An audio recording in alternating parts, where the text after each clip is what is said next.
مدینہ طیبہ اللہ پاک نے قرآن مجید میں حضور علیہ السلام کی شان بیان فرمائی ہے۔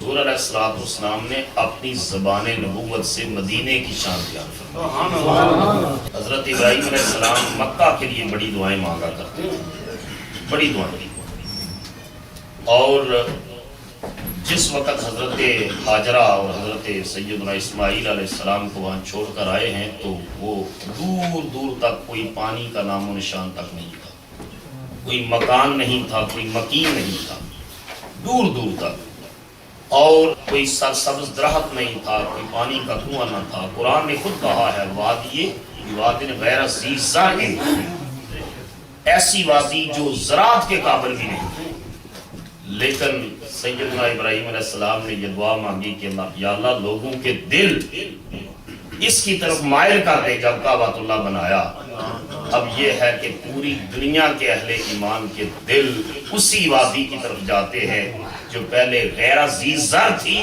مگر حضرت ابراہیم کی دعا سے اللہ پاک نے اس کو دنیا جہان کے پھلوں کا اور محبتوں کا مرکز بنا۔ تو اللہ پاک نے سیدنا ابراہیم علیہ السلام کی اس دعا کو قبول کیا۔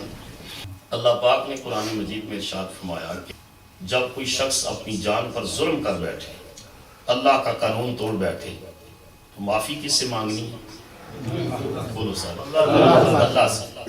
اب اللہ سے معافی مانگنے کے لیے مسجد، کعبۃ اللہ، اللہ کے گھر سے خوبصورت جگہ کوئی نہیں، لیکن اللہ پاک نے اپنے محبوب کی عزت کو بڑھانے کے لیے فرمایا کہ لوگوں اگر تم اپنی جانوں پر ظلم کر بیٹھو تو جاؤں گا محبوب یہ مل کر تیری بارگاہ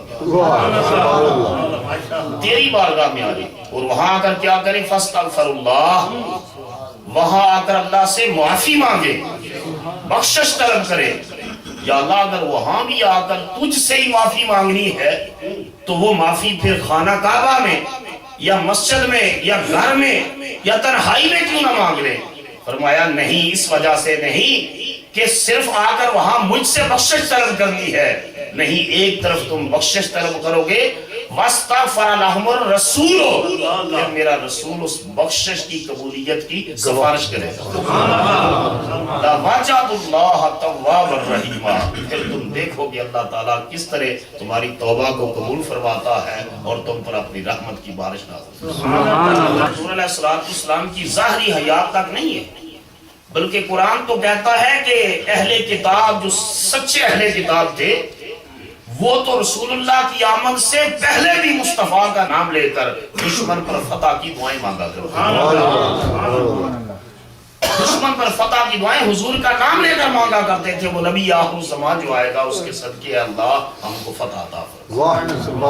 اور صحابہ بھی حضور علیہ السلام سے دعائیں کرواتے، اور حضور کے دنیا سے تشریف لے کر چلے جانے کے بعد بھی یہ حکم علی الاطلاق آج بھی باقی ہے کہ کوئی وہاں جا کر حضور کی بارگاہ میں جا کر اللہ سے بخشش طلب کرے۔ میرا رسول گنبد حضرہ میں بھی اس کی سفارش کرتا ہے، اور یہ وہاں اگر نہ جا سکے تو یہاں بھی اگر حضور علیہ السلام کا نام لے کر وہ اللہ سے معافی طلب کرے گا، حضور کے وسیلے سے کرے گا، اللہ تعالیٰ اس کے اسی وقت خطاؤں کو معاف فرما۔ آدم علیہ السلام کو اللہ پاک نے جنت سے نکالا، زمین پر آئے تو روایات میں آتا ہے 300 سال تک اللہ سے معافی مانگتے تھے۔ کتنا عرصہ؟ 300 سال۔ اللہ مغفر لی، اے اللہ مجھے بخش دے، اللہ مغفر لی، اے اللہ مجھے بخش دے۔ 300 سال تک اللہ کی طرف سے کوئی میسج ہی نہیں آیا۔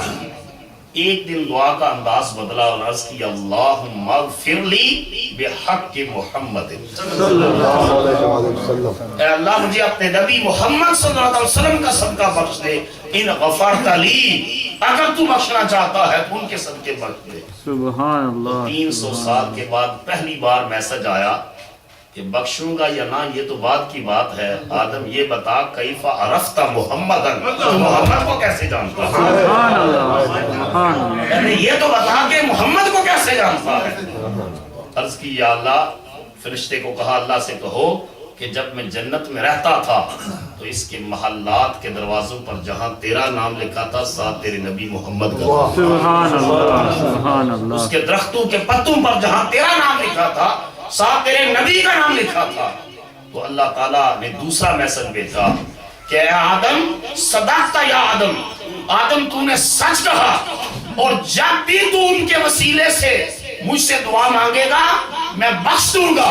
اور ساتھ کہا سن لولا محمد ما خلقتو کا، اگر وہ نبی محمد نہ ہوتے اے آدم میں تجھے بھی پیدا نہ کرتا۔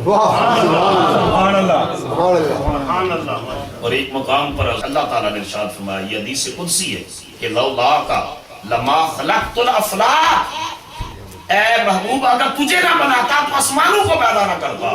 اور ایک مقام پر آیا لولا کا لما اظہرت الربوبیہ، اگر مصطفیٰ کو نہ بنانا ہوتا تو میں اپنا رب ہونا ہی ظاہر نہ کرتا۔ سبحان اللہ سبحان یہ اللہ۔ سارا کچھ مصطفیٰ کریم علیہ السلام کی خاطر ہے۔ تو حضور کے دنیا سے تشریف لے کر جانے کے بعد بھی یہ حکم اسی طرح باقی ہے کہ اگر آدم علیہ السلام کی توبہ قبول ہوتی ہے، دعا قبول ہوتی ہے مصطفیٰ کا نام لینے سے، تو آدم کی اولاد کی دعا حضور کے نام کے بغیر کیسے جو ہے وہ قبول ہو سکتی ہے؟ اس لیے اولاد آدم کی بھی دعا قیامت تک صدقہ آمنہ کے لال کے قبول ہوتی رہی۔